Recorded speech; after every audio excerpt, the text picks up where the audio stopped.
What's going on, beautiful people? It's a wonderful morning here, man. It's 6 o'clock in the morning right now here in beautiful Ontario. And, man, I just sun gazed. I just placed my feet on the ground and I was just grounding my energy. I was reflecting and all that. And, I was remembering how, when I was in previous religions like Islam, bouncing to Christianity and trying to find out, like, what is the truth behind God and what is this knowledge that's decoded from a worldview perspective of somebody else's, perspective, as far as a book, as far as a theology, as far as a way of life and a lifestyle. I remember how these religions didn't give me a peace of mind. I remember that, let's say Allah, for example, demanded fear and respect and love all at the same time. So that was kind of weird. But, I'm just here to say this. I'm here just to say that, these religions, these Abrahamic religions, put a lot of their subjects, a lot of their followers in a mental state of fear, worry, and doubt of not knowing what's going to happen tomorrow, what's coming for you tomorrow. That their God has already a plan for you, 24/7, 365, and everything is already predestined and pre-written. But you're the one here actually writing your script. You're the one here writing your story from the beginning to the ending. Just like a movie writer, just like a director would write his script for his movie. You're here to edit your script and decide, because everything you're creating in your life, as far as people, places, and things, energies that you experience inside of your own body and mind, worry, doubt, and fear, is all the experiences that you've asked for. So now that you've manifested these experiences, now that you have manifested worry, doubt, and fear, and not being sure, and being, in a state of survival, a lot of these religions like Islam, for example, they're all about survival. They're not about the mentality of abundance. They're not about the mentality of thrival. That's the only reason why, let's say, you would even go for the idea of an arranged marriage, because you're actually really deep down inside, you're really looking to survive. You're not looking to expand your feelings. You're not looking to,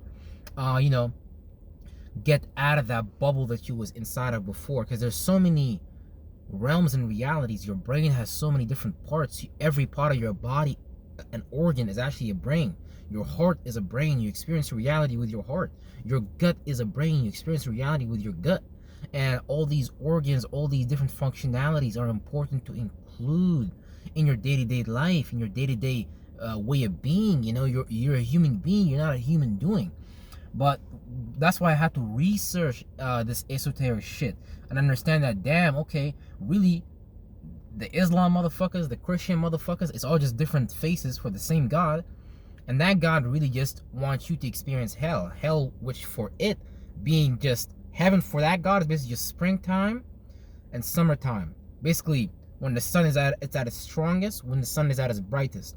Which is basically just because Yahweh is basically a combination of, the Jews, the people that actually understand this esoteric practice, the people that actually practice the witchcraft on Muslim populations, on Jewish populations, on Christian populations, the people that practice the witchcraft in the entertainment industry, in your government, in your governments, in your prime ministers and whatever, in your presidential offices, whatever. All these, you understand, all these people come from the same background, and they all follow the same roots and the same organizations. In fact, they all believe they actually like some type of distant cousins from each other. And they, God, Yahweh, they basically want to give you a practicality, earth, a way for you to go about your reality, a way for you about to go. So let's say in Islam, right, we tell you, for you to be practical, a practical worshiper of Allah, you need to pray 5 times a day. For you to be a proper Christian, you need to come every Sunday and you need to pay tithe. So I'm going to give you this practical duty, this task to do. Because it has nothing to do with your mind. They don't really give a fuck what you think about your mind. You can go to the mosque. Some motherfucker's probably going to be thinking about, okay, what am I going to go eat today? What am I going to go eat after? A lot of people, is not actually their mind, is that actually where, because they're not going to tell you anything specific. They're just going to want you to uphold the practice externally, and watch, it's going to fuck up your internal realm. You're going to be feeling disturbed in all types of ways, because really, your spirit, it doesn't actually agree with this practice. And whatever practice you're being handed down, as far as the lineage or traditions, is not actually a practice that's actually assisting your own person. It's not assisting you personally, nor is it part of you as a spirit group, because you're traveling here. And the family that you came out of, those families, you guys just traveled down here on a desire. But the more you started to spend time in that desire, And you're like, damn, okay, well, this desire is not really me. This desire being something in the 8th house, being something Scorpio, being something behind the scenes, something behind the occult, something that has to do with the sexual nature, which is a very, very powerful nature. You know, because you want to be able to control that even in your religion and shit like that. So when we talk about Yahweh, we're talking about motherfucker giving you something practical to do. And whenever you don't do it, you're going to be throwing fire at heat, fire. They're going to choose to see you a certain way. Like, imagine if you were in the mosque right now, right? You're part of the Christian community, part of the Catholic community and things like that. And you know, you want it. You didn't want to go to church Sunday. You don't want to go pray 5 times a day. Watch. The moment you do that, if God really loves you and your Muslim brothers love you, watch. The first thing they're going to do, they're going to come to your house. They're going to gaslight you. And they're going to, you know, they're going to tell you they're your brothers and all that. But really, your spirit is actually trying to take you out of that situation. Because your spirit is reminding you, like, whatever we're doing as far as a practical way of going about something is not helping us. There's so many practical ways of going about a practice or a tradition that, you know, assists you with clearing your mind and assists you with replacing your negative habit patterns, because you on your own time, you know the negative things you do to yourself to hold yourself back from prosperity, from abundance, from love and peace and joy and things like that. But these religions don't want that for you necessarily. They don't want you to have abundance. They don't want you to have, if you find it in the religion, okay, great, but chances are you're not going to find it, because I already looked. You're probably not going to find it, because no one in the Muslim community actually loves themselves. I'm not saying it's impossible. I'm saying, this is what I'm saying. I'm saying the religion doesn't take you on that path as far as the degrees that it hands you. Because when we track the sun via degrees. And these degrees of energies are degrees of energies that create an arc. And that arc makes up a 4-quarter circle. And that 4-quarter circle creates an orb, which is a soul, which is a being on its own. So when you're looking at all these air particles, when you're looking at all these water droplets, when you're looking at the sun, the moon, all these things are just part of the overall that are currently taking the shape and the form of that space and are now traveling through that experience for it to come to a conclusion of what travel should come. So you as a spirit is operating in a soul inside of a body, and you're navigating through this life to understand what is for you and what is not for you. And you need to be brave enough, you need to be strong enough, you need to have faith in yourself. Because belief we create. Remember, a belief is not a knowing. Beliefs, that shit we just create. So if you believe in Allah, okay, thank you. So you don't know anything, basically. You believe in Jesus. Okay, so you don't know anything. You just believe in something. Because anybody can have a belief. Some people have the beliefs of going into the escalator and they're scared of that shit. Some people don't want to go in the elevator and they're super scared because they believe. They don't know nothing. They just believe that the escalator elevator is scary. A lot of people believe a bunch of stuff, but they don't know anything. So again, when you have such a large group of people together, it becomes like a mob mentality. It becomes like, okay, look, if you don't follow this religion and you are part of our group, we're gonna have to kind of, you know, I don't want to say, I don't want to use the word attack you, because that's not what's going on. It's a subconscious word. Because if you allow the emotion of shame and guilt to overcome you, then that's when Allah, the Golem, the idea, the theology got you. Because all it is it's about setting up a parameter, same way you rule a government in countries, in the physical locations. If people want to stand up against you and rule over your rule, now this is the government.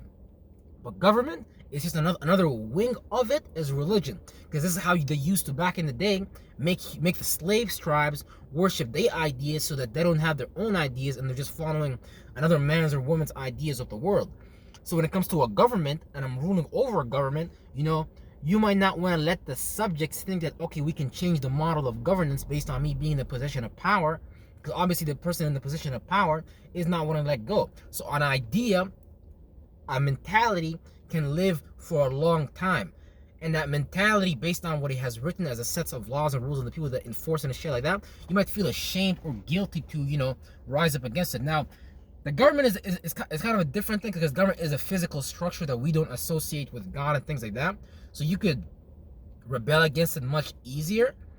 But you still might have an idea in the back of your head. Oh no, this is the democracy. We don't want to change it. Blah blah. However, whatever form of government that you experience. For example, I'm from Sudan. People in Sudan right now are experiencing war. Blah blah blah because of rivalry between militia groups and things like that, right? And they don't want to let go of their, you know, rule for a democratic citizen point of view. And they're ruling that idea of going about controlling how the people run their lives, because you're not going to be able to do shit if I'm a military leader and I'm harvesting the gold. You're not going to build nothing. You're not going to change the country like that. So if I'm afraid, if I'm going to let their ideas that they're putting throughout the TV and all that make me afraid of going about making a change in my personal life, getting out of the country, or speaking against it in some kind of way, that this is not positive, this is not good for the people, and they hurt me because of that, you need to understand that it's something that's wrong with them. It's not something that's wrong with you. So if you can see Islam and you can see, okay, there's something wrong in this religion. Why is this religion making me afraid? Why is this religion making me scared? Why is it that everyone around me is looking at me weird and looking at me like, if I let go of this, it's the end of the world? Exactly. Because whatever you feel about, you bring about. You bring about those fears that you feel about. You bring about that shame you feel about. Whatever you feel about, you bring about. So, because you gotta understand, when you're a wizard, when you're an occultist, when you're deep in the shit, you understand all arrays and spectrums of human emotions, and you understand how to utilize the full degree of circle, the full degree of colors, the full degree of emotions, all these things. You understand how to lay a step-by-step scalar wave ladder, a step-by-step system to get you to experience what you call God. But God really is just this full parameter that we experience right now. The cycles, what you guys call spring, summer, fall, and winter.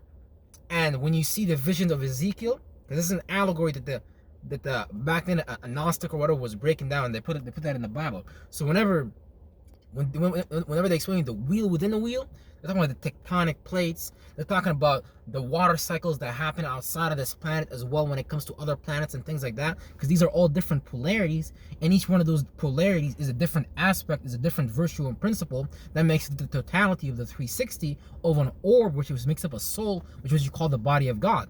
And right now we're actually quite literally on the heart chakra of this being that people call God.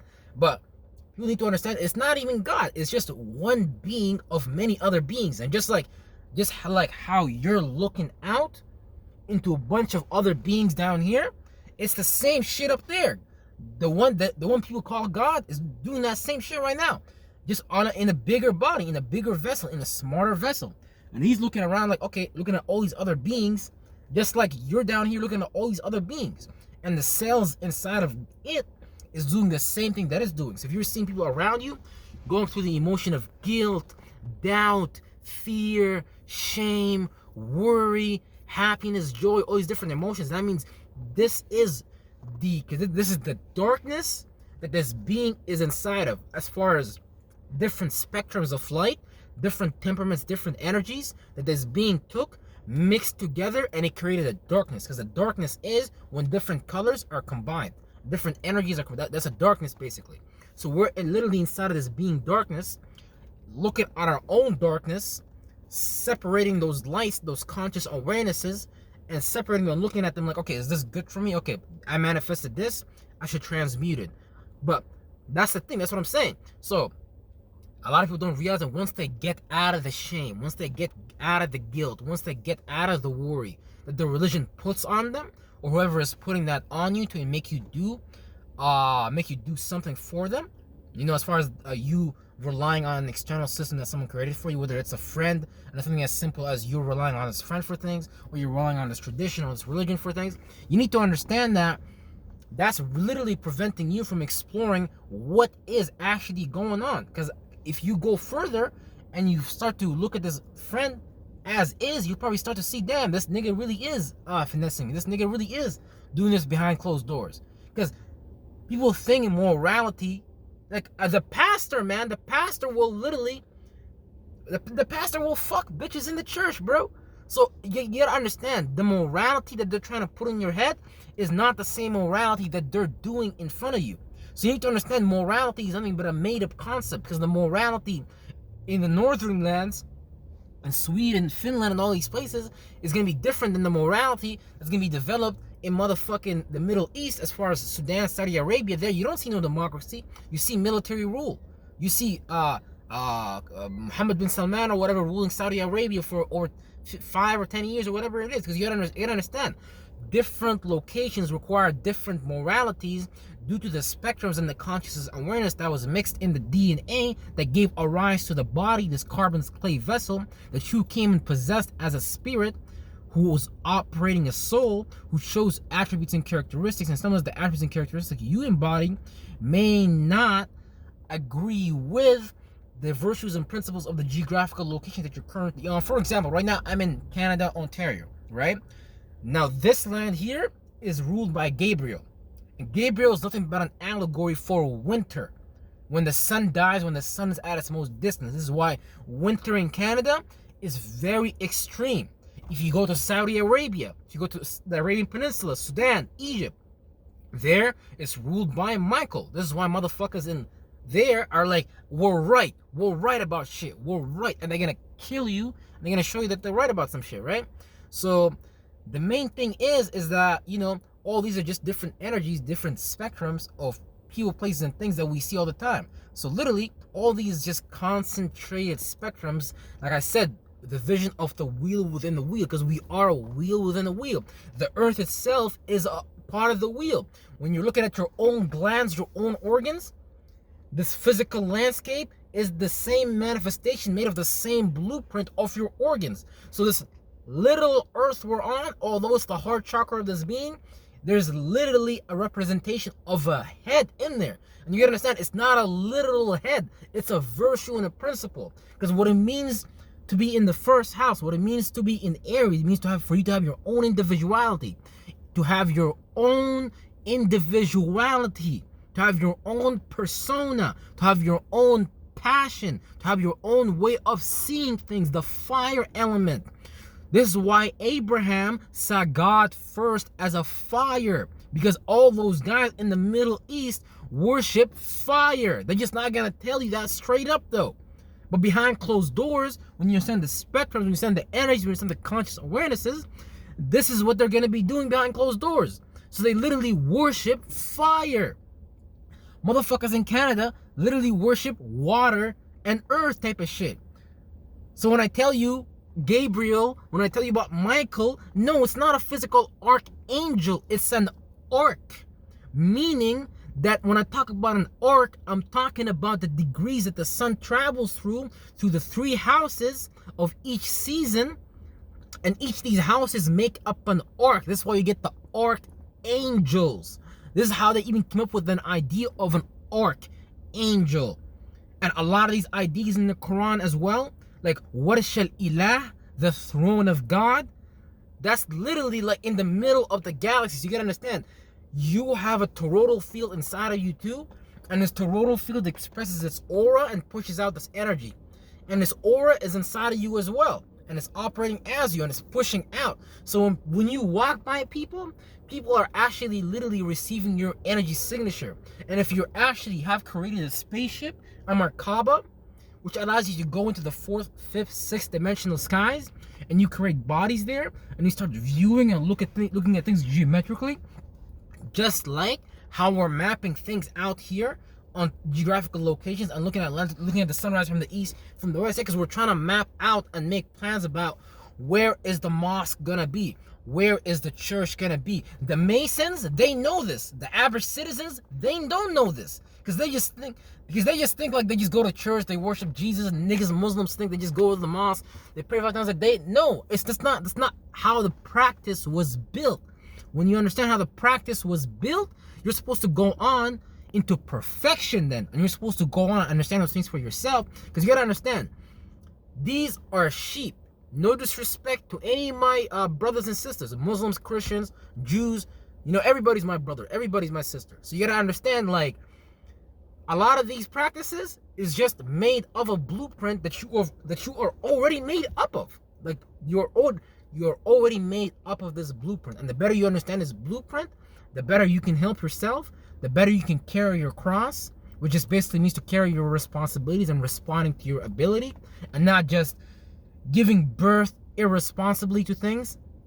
You know, being able to generate those things, being able to operate the things that you created, and being able to direct those things. Because you want to be like you basically want to take responsibility for the things that you created. You don't want to give your responsibilities to another human or expect God to come down and take care of those things. No, we're here to learn to take care of our responsibilities, to amend those things that we're trying to let other people take care of, that we're hoping this deity from the sky comes and takes care of it. This deity is coming from the sky, but it's mental though, because you gotta understand, heaven is the mind, earth is the body. And so as you have a mentality, you have to manage earth, your body, and things like that. And heaven in front of you is already modeled after the outer layers before it, because the God that people are looking for is way beyond these layers. Because literally, when I told you we're in the heart chakra, this being as a blood cell, let's say you're located on the fucking Middle East, that would be the head part, the first house of this motherfucker we're in, right? This would be the first house of this motherfucker we're in. Hold on, what was I gonna say? Yeah, let's say that would be the first house of this motherfucker we're in. Okay, and then motherfuckers might have a strong. You might actually have a stellium literally in your first house, so you might be literally here to learn how to be yourself completely and how to go to war, because you're literally gonna have to go to war. 'Cause that's what the first house is about. Seeing your own reality, being able to initiate fire, cardinal element, and see things how you want to see it, and can nobody tell you nothing. So that's what it is. Stop getting lost in the practices that these fucking Jews and these Masons created thousands of years ago, and start to understand these things and start to actually break it down for other people, so we can start to all create a God body, which is basically a Merkaba, a spaceship, so we can all get the fuck out of here and not have to worry about this bullshit no more. Because like literally, like, these shadow governments running the world, right? They be creating all types of stress, all types of worry, all types of fear, all types of shit to keep Earth this from evolving to its potential and things like that, to keep you from evolving to your truest potential. And I don't want to see that no more. I'm tired of that, because I know how the world powers stopped me from reaching my full potential. I may not have the words to communicate when I was a kid, but when I was a kid, I was very spiritual. I already fucking knew. I was like, no, something is wrong. So you're telling me that not everybody in the world is a Muslim. So when I was a kid, I was like, hail to the F to the no. That means it's so you're telling me I'm mad. I didn't know there was Shias. I didn't know there was Ahmadis. I didn't know there was all this motherfucking shit. But when I realized that, I was like, no. I was like, Islam can't be true then. Because God is one and God's people is one. So you can't tell me that you guys are a representation of God's people, and you guys can't come together as one and put aside your differences and things like that. So you guys are not God's people. You guys are following the ways of the devil. Even in Sudan, people can't come together because of the military. So we're following the ways of the devil. We're struggling for power that really doesn't even matter anyways. Because what you think is power is really not power. What you think is having multiple guns. Now, don't be stupid. Sometimes you gotta have a gun. If you're in Texas, if you're in some part of America, you need a gun, and you can hold with the ace. But I'm in Canada. Can nobody have a gun? Supposedly, the law here says if you get attacked, if you get beat up, you're not supposed to defend yourself. You're supposed to just run away. It's illegal supposedly to fight back, so which is fucking stupid. But anyways, yeah, that's that. So yeah, make sure you understand these things from the true occult esoteric perspective, so you don't get lost in these practices, because you're here to experience your revelation. You're here for you. You're here to see the next stage of your life happen for you. You're not here for nobody else. You're here for you. And the people that come to your life when you're on your path, these people are for you. Because you're on your path and you've shown a level of authenticity. You've shown a level of originality. You've shown a level of thinking and feeling outside of the box. And now these people will become intrigued and wondered by you. How did you create this expression? How did you create this superior morality that you have that's better than the religion that we are in? Because nothing is superior, but when you're really being yourself, you're really going to be seen as like some kind of person that's just like different, you know? You're gonna be seen like in a different light, because like you're not operating under the same lights, which is the conscious awareness that these people have mixed into their soul, their spirit, via energy spectrums. You've mixed it different. You created a different mix. So now people have to wonder, what is that? And the better you are at that, the more you're gonna be perceived as a person that should be in the government, in the presidential office, in people are gonna want you to run society, basically, because like you're literally the walking example. I don't want to say of a holy person, but you're healthy. Let's just say you're healthy. Because believe it or not, most people in Islam and Christianity are not healthy. I've met a lot of these people. I'm not saying I've met some wonderful Christians, but they're still not healthy. I can see it in them. And I can honestly tell you that these religions will not help your mind. What's going to help your mind is really going back to the roots of God, and you honestly assessing and discerning and look at the things that are messing up your life, taking those things out of the equation and putting the things that are helping your life. And that's how we change your life one-on-one, and that's how we all change our lives personally. When we change our lives personally, we can all come together with this new self, this complete self, this new satisfied, this, wise, this calm, this patient self. Not this pissed off, worried, annoyed by everything the apple fell from the tree. You wake up like, fuck this world. So yeah, man, take care of yourself, love yourself, because it's really important, man. Like, you taking care of you is like you taking care of a billion other people. Because once you're healthy, your toroidal field literally will start healing people that come into contact with your physical body. Your aura, your energy will literally show up before other people show up. Not even like before other people show up, but your energy will show. People will be able to see, like, okay, yeah, this person. There's just something about them. I can't pinpoint it, but their energy is alkaline. It's healing. It's elevating. It's not down. It's not in fear. It's not worrying. And we humans, like, we can see these things. Actually, we can tell these things subconsciously. Consciously, we might fight what's good for us, but subconsciously, we know what's good for us. So yeah, man, life is deep. Life is wonderful. I gotta eat some cacao nips, drink some water, and yeah, I'm gonna come up with probably another video later today. All right, appreciate y'all. Peace.